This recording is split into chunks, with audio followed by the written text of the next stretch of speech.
তো গতকালকেই কিন্তু রাজ্য জুড়ে বিএলওদের ট্রেনিং ছিল, অর্থাৎ এসআইআর নিয়ে কিন্তু বিএলওদের ট্রেনিং দেওয়া হয়েছে এবং সেই ট্রেনিং এ এসআইআর এর যে ফর্ম ফিল আপ সেই ফর্ম ফিল আপ পদ্ধতি তাদের বোঝানো হয়েছে।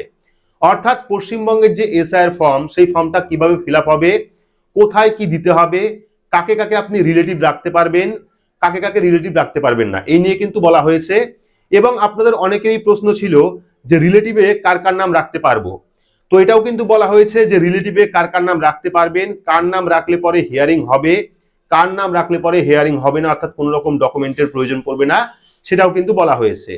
পাশাপাশি আপনারা অনেকেই দেখেছেন 2002 এর ভোটার লিস্টে অনেকের নাম রয়েছে কিন্তু ভোটার কার্ড নাম্বারটা উল্লেখ করা নেই। সেক্ষেত্রে আপনি কিভাবে ফর্ম ফিল আপ করবেন, পাশাপাশি বিবাহিত মহিলাদের যে সমস্যা রয়েছে, বিবাহিত মহিলা কিভাবে ফর্ম ফিল আপ করবেন, কাকে গার্জিয়ান হিসাবে বা রিলেটিভ হিসাবে রাখবেন, সেটাও কিন্তু বলা হয়েছে। তাই আজকের এই ভিডিওতে সম্পূর্ণ নতুন যে পদ্ধতি, অর্থাৎ গতকালকে ট্রেনিং এ যে পদ্ধতি বলা হয়েছে এসআইআর ফর্ম ফিল আপ নিয়ে, সেই সম্পূর্ণ পদ্ধতি দেখাবো, সম্পূর্ণ ফর্ম ফিল আপ আপনারা দেখতে পারবেন।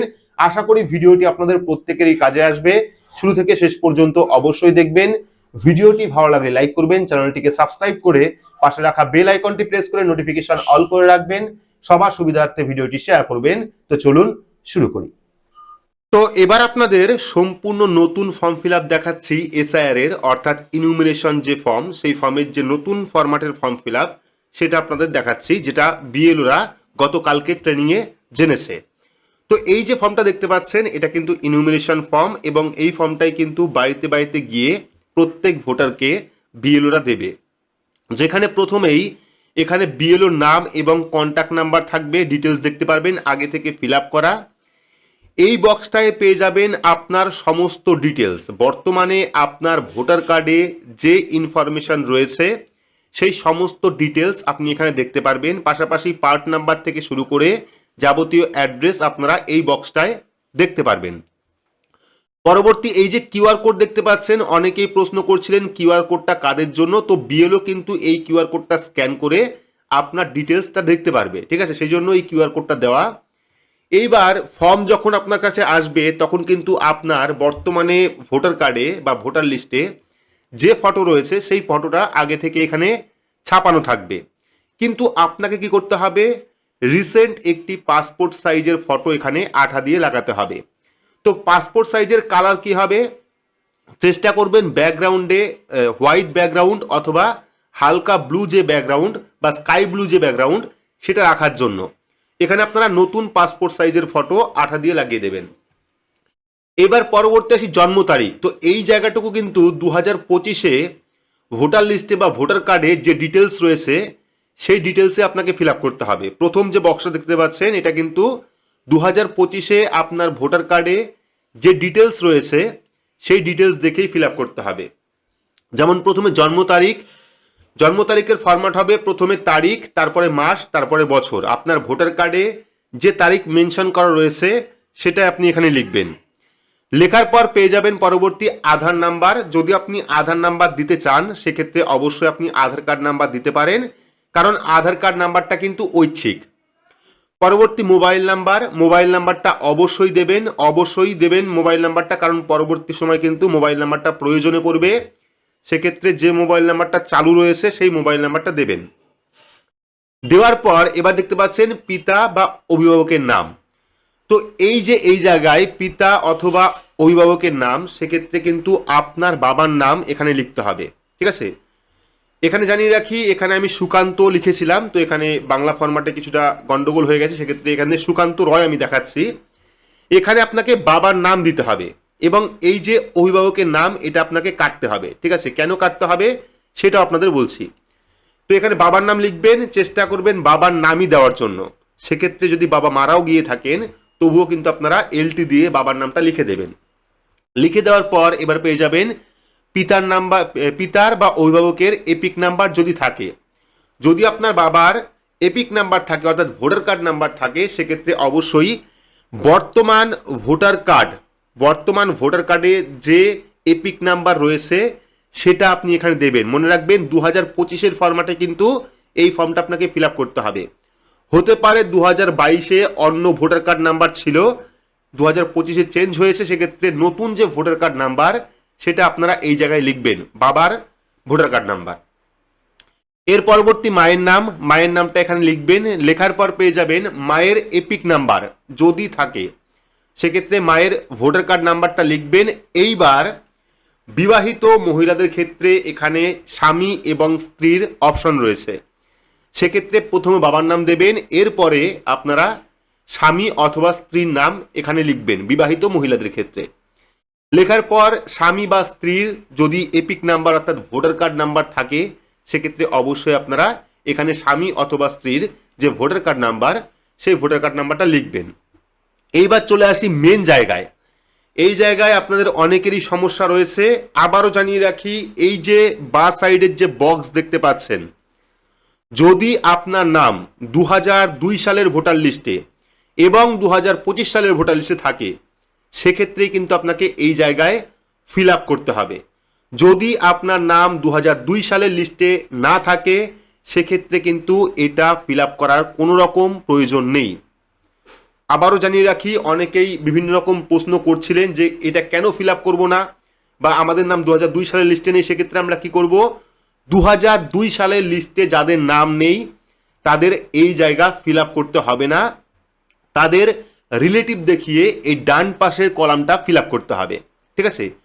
এবার ধরুন আপনার জন্ম 1991 সালে, সেক্ষেত্রে 2002 সালের ভোটার লিস্টে আপনার নাম থাকবে না, তাহলে কিন্তু আপনাকে এই জায়গায় ফিল আপ করার কোনো দরকার নেই। কিন্তু আপনার রিলেটিভ দেখানোর জন্য, যার নাম 2002 সালে ভোটার লিস্টে রয়েছে, তাকে রিলেটিভ দেখানোর জন্য এই জায়গাতে আপনার অভিভাবকের নামটা লিখতে হবে। পাশাপাশি যদি আপনার জন্ম 87-র আগে বা 85-র আগে হয়ে থাকে এবং 2002-এর ভোটার লিস্টে আপনার নাম রয়েছে, সেক্ষেত্রে কিন্তু অবশ্যই এই জায়গা আপনাকে ফিল আপ করতে হবে। 2002 সালে ভোটার লিস্টে নাম থাকা মানেই আপনি নিজেই প্রমাণ করছেন যে আপনি 2002 সালের এসআই লিস্টে ছিলেন। সেক্ষেত্রে কিন্তু এই বক্সটার কোনো রকম কাজ লাগবে না, কারণ 2002 সালের ভোটার লিস্টই প্রমাণ। সেক্ষেত্রে যদি আপনার ভোটার লিস্টে নাম থাকে 2002 সালের, আপনি এই জায়গায় ফিল আপ করবেন। প্রথমে আপনার নাম লিখবেন। লেখার পর এখানে কিন্তু 2002-এর যদি কোনো ভুল থাকে, সেই ভুলটাই আপনি লিখবেন। যদি আপনার নামের বানান ভুল থাকে 2002-এর লিস্টে, সেই ভুলটাই লিখবেন। যদি কোনো কারণে লিস্টে 2002-এর লিস্টে ভোটার কার্ড নাম্বার না থাকে, সেক্ষেত্রে কিন্তু এখানে না লিখলেও চলবে। আর যদি ভোটার কার্ড নাম্বার থাকে, সেক্ষেত্রে অবশ্যই আপনি এখানে ভোটার কার্ড নাম্বারটা লিখবেন। লিখে দেওয়ার পর আত্মীয়ের নাম, আপনি কাকে আত্মীয় হিসাবে রাখবেন, সেক্ষেত্রে বাবার নাম হতে পারে। তো এখানে আত্মীয় নাম কিন্তু 4টে দেওয়া যাবে আপাতত, যেটুকু ট্রেনিংয়ে বিএলওদের বলা হয়েছে। আত্মীয়ের মধ্যে বাবা, মা, দাদু এবং দিদা অর্থাৎ ঠাকুমাকে আপনি রাখতে পারবেন। বাকি যদি কাকা, কাকিমা অথবা অন্য কাউকে দেন, সেক্ষেত্রে কিন্তু পরবর্তী সময় হেয়ারিং হতে পারে। সেক্ষেত্রে বাবা, মা অথবা আপনার দাদু, দিদার নাম, ঠাকুমার নাম আপনি এখানে লিখতে পারেন আত্মীয়ের নামের জায়গায়। এর পরবর্তী সম্পর্ক কি রয়েছে, সেই আত্মীয়ের সঙ্গে আপনার সম্পর্ক কি, সেটা আপনি লিখবেন এখানে। লেখার পর জেলা কোনটা রয়েছে, 2002-এর যে জেলা, সেই জেলা আপনাকে লিখতে হবে এখানে। পরবর্তী রাজ্যের নাম, জেলা পাল্টাতেই পারে, সেক্ষেত্রে জেলার নাম 2002-এর লিস্টে যেটা রয়েছে সেটা আপনি এখানে লিখবেন। পরবর্তী রাজ্যের নাম, এখানে আপনাকে রাজ্যের নাম লিখতে হবে। এর পরবর্তী বিধানসভা ক্ষেত্রের নাম অর্থাৎ বিধানসভার নাম কি রয়েছে। 2002 সালের সঙ্গে 2025 সালের নাও মিলতে পারে। আপনার 2002 সালের ভোটার লিস্টে যে বিধানসভার নাম রয়েছে, সেই বিধানসভার নামটা আপনি এখানে লিখবেন। লেখার পর পরবর্তী পেয়ে যাবেন বিধানসভা ক্ষেত্রের নাম্বার। তো এখানে আপনাকে বিধানসভা ক্ষেত্রের নাম্বারটা লিখতে হবে 2002 সালের ভোটার লিস্টে যেটা ছিল, 2025 নয়, 2002 সালের ভোটার লিস্টে যেটা ছিল। পরবর্তী অংশ নাম্বার, এখানে আপনাকে অংশ নাম্বার লিখতে হবে 2002 সালের ভোটার লিস্টে যেটা ছিল সেটা আপনি লিখবেন। এবং পরবর্তী ক্রমিক সংখ্যা, 2002 সালের ভোটার লিস্টে যে সিরিয়াল নাম্বারে বা যত নাম্বার সিরিয়ালে আপনার নাম ছিল, সেই সিরিয়াল নাম্বারটা লিখতে হবে। 527 হতে পারে, 217 হতে পারে, সেই সিরিয়াল নাম্বারটা লিখবেন। 2002 সালের ভোটার লিস্টে যে সিরিয়ালে আপনার নামটা ছিল, সেই সিরিয়াল নাম্বারটা লিখবেন। এটা তারাই ফিল আপ করবেন যাদের 2002 সালের ভোটার লিস্টে নাম রয়েছে। এবার পরবর্তী চলে আসি ডান পাশের কলামে। যদি আপনার 2002 সালের ভোটার লিস্টে নাম না থাকে, সেক্ষেত্রে কিন্তু এই কলামটা আপনাকে ফিল আপ করতে হবে রিলেটিভ প্রমাণ করার জন্য। তো এখানে দেখতে পাচ্ছেন প্রথমে রয়েছে সুকান্ত রায়। তো এখানে কিন্তু যদি আপনার বাবার নাম 2002 সালের ভোটার লিস্টে ভুল থাকে, সেক্ষেত্রে কিন্তু সেই ভুলটাই আপনাকে লিখতে হবে এখানে। যেটা 2002 সালে রয়েছে, যে ভুলটা রয়েছে সেই ভুলটাই কিন্তু আপনাকে লিখতে হবে। যদি সঠিক থাকে সেক্ষেত্রে যেটা আছে সেটা আপনি লিখবেন। দেখুন ওপরে আমি সুকান্ত রয় লিখেছি এবং কোনো ভুলবশত আমি সুকান্ত রায় লিখেছি, অর্থাৎ 2002 সালে ভোটার লিস্টে সুকান্ত রায় ছিল, পরবর্তী সময় সুকান্ত রয় হয়েছে, সেক্ষেত্রে ওপরে রয়ই থাকবে, কিন্তু নিচের যেটুকু ফরম্যাট রয়েছে প্রত্যেকটাই কিন্তু 2002 সালের ভোটার লিস্ট অনুযায়ী হবে। সেক্ষেত্রে প্রথমে আপনার অভিভাবকের নাম লিখবেন, লেখার পর এবার দেখতে পাচ্ছেন এপিক নাম্বার, এপিক নাম্বারও কিন্তু অর্থাৎ ভোটার কার্ড নাম্বার, সেই ভোটার কার্ড নাম্বারটাও কিন্তু 2002 সালে যে ভোটার কার্ড নাম্বারটা ছিল লিস্ট দেখে নেবেন, সেই ভোটার কার্ড নাম্বারটাই লিখবেন। অনেকের ভোটার কার্ড নাম্বারটা নেই, শো করা নেই, 2002 এর ভোটার লিস্টে অনেকের নাম রয়েছে কিন্তু ভোটার কার্ড নাম্বার নেই, সেক্ষেত্রে নাম্বারটা না লিখলেও চলবে, যাদের নেই তারা নাও লিখতে পারে, কিন্তু যাদের রয়েছে তারা অবশ্যই 2002 সালের যে ভোটার কার্ড নাম্বার সেটাই আপনারা লিখবেন। এরপরে আত্মীয় নাম লিখবেন, অর্থাৎ বাবা। তো আত্মীয়তে কিন্তু আমি আগেই বললাম, আত্মীয়কে আপনি বাবাকে রাখতে পারবেন, মাকে রাখতে পারবেন, দাদুকে রাখতে পারবেন, দিদা অর্থাৎ ঠাকুমাকে রাখতে পারবেন, এই চারজনকে আপনি মেন রাখতে পারবেন। তবে যদি কাকা যেটা হয় সেক্ষেত্রে কিন্তু পরবর্তী সময় হেয়ারিং হতে পারে। এর পরবর্তী সম্পর্ক, তো এই ব্যক্তি আপনার সম্পর্ক কি হয় সেটা আপনাকে লিখতে হবে, বাবা হতে পারে, দাদু হতে পারে, দিদা হতে পারে, মা হতে পারে, সেটা আপনি লিখবেন। লেখার পর জেলা কোনটা রয়েছে 2002 সালের অনুযায়ী আপনাকে এখানে জেলার নাম লিখতে হবে। লেখার পর রাজ্যের নাম কি রয়েছে, রাজ্যের নামটি লিখবেন। লেখার পর এখানে বিধানসভা ক্ষেত্রের নাম কি রয়েছে, এগুলি প্রত্যেকটাই কিন্তু 2002 সালের ভোটার লিস্টে যা ছিল সেটা আপনাকে লিখতে হবে। বিধানসভা ক্ষেত্রের নাম লিখবেন, বিধানসভা ক্ষেত্রের নাম্বার কত ছিল 2002 সালে সেটা আপনি লিখবেন। পরবর্তী অংশ নাম্বার লিখবেন, 2002 সালে ভোটার লিস্টে কোন অংশ নাম্বার ছিল সেটা আপনাকে লিখতে হবে। এরপরে ক্রমিক সংখ্যা, 2002 সালে ভোটার লিস্টে আপনার অভিভাবকের কত নাম্বার সিরিয়ালে নাম ছিল সেই সংখ্যাটাকে লিখতে হবে। তো এখানে জানিয়ে রাখি এখনো পর্যন্ত কিন্তু সম্পূর্ণ আপডেট আসেনি, অর্থাৎ প্রতিনিয়ত কিন্তু নিয়মের পরিবর্তন হচ্ছে, যখনই কোনো নতুন সমস্যা তৈরি হচ্ছে তখনই কিন্তু তার সলিউশন তৈরি হচ্ছে। আপনারা মনে করবেন না যে এটাই সঠিক ফর্ম ফিল আপ, যেটা বিএলওদের ট্রেনিং দেওয়া হয়েছে আপাতত, সেই বিএলও ট্রেনিংয়ে কিন্তু এটাই বলা হয়েছে, অর্থাৎ এইভাবেই কিন্তু ফর্মটা ফিল আপ করতে হবে। আপনি যদি বিএলওকে জিজ্ঞাসা করেন সেও কিন্তু আপনার প্রশ্নের সঠিক উত্তর নাও দিতে পারে, কারণ তাদের কাছেও এখনো পর্যন্ত পুরোটা ক্লিয়ার নয়। সেক্ষেত্রে যখন যখন যেরকম আপডেট আসছে বিএলওরা কিন্তু সেইভাবে আপনাকে আপডেট দিচ্ছে, আর আমিও কিন্তু সেইভাবে আপনাকে আপডেট দিচ্ছি। অতএব এটাই যে ফাইনাল ফর্ম ফিল আপ, পরবর্তী সময় হয়তো আপনার অন্যরকম সমস্যা থাকতেও পারে, সেই সমস্যার সমাধানও কিন্তু বেরোবে।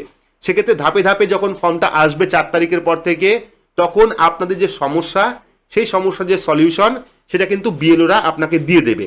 সেই জন্য কিন্তু গতকালকে একটি ভিডিওর মাধ্যমে আমি দেখিয়েছিলাম যে আপনার বিএলওর যে কন্ট্যাক্ট নাম্বার বা ফোন নাম্বার বা কে আপনার বিএলও সেটা আপনি অনলাইন থেকে কীভাবে বের করবেন, অবশ্যই আপনারা ভিডিওতে দেখে নেবেন এবং দেখে আপনার বিএলওর কন্ট্যাক্ট নাম্বারটা নিয়ে নেবেন, সেক্ষেত্রে আপনারই সুবিধা হবে। আবারও বলছি, এটাই কিন্তু ফাইনাল ফর্ম ফিল আপ নয়। আপনার হয়তো অন্যরকম সমস্যা রয়েছে, যে সমস্যার কথা হয়তো আমি এই ভিডিওতে বলিনি, বা সেই সমস্যা নিয়ে এখনো পর্যন্ত ফর্ম ফিল আপ হয়নি, বিএলওরা সেই বিষয়ে কোনো কথা বলেনি, এমন সমস্যা আপনার হতেই পারে। এক একজনের এক এক রকম সমস্যা রয়েছে। যদি আপনার সমস্যার কারণ হয়ে থাকে ফর্ম ফিল আপে, সেক্ষেত্রে বিএলও কিন্তু অবশ্যই আপনাকে সাহায্য করবে। এবার ফর্ম ফিল আপের পরেই রয়েছে আপনার সই, এখানে আপনার সই করতে হবে। যদি আপনি বাইরে না থাকেন সেক্ষেত্রে গার্জিয়ানকে দিয়ে সই করাবেন। গার্জিয়ান হিসাবে সই করলে প্রথমে যার নামে এসআইআর ফর্ম তার নামটি লিখতে হবে এবং গার্জিয়ানের সই পাশে করতে হবে, এবং বিএলও কিন্তু এখানে সই করলেই আপনার ফর্ম ফিল আপটা সম্পূর্ণ হয়ে যাবে। তো এই ছিল সম্পূর্ণ নতুন নিয়ম, অর্থাৎ গতকালকের মিটিংয়ে বা গতকালকের ট্রেনিংয়ে বিএলওদের যে হিসাবে ফর্ম ফিল আপ দেখানো হয়েছে সেটা আপনারা দেখালাম। পরবর্তী সময় আবারও আপডেট আসবে, আবারও হয়তো নতুন কিছু আপনারা জানতে পারবেন। তাই চ্যানেলটিকে সাবস্ক্রাইব করে রাখবেন এবং পাশে রাখা বেল আইকনটি প্রেস করে নোটিফিকেশন অল করে রাখবেন এই রকম গুরুত্বপূর্ণ আপডেট সবার আগে পেতে। তো আজকের মতো এইটুকুই, ধন্যবাদ।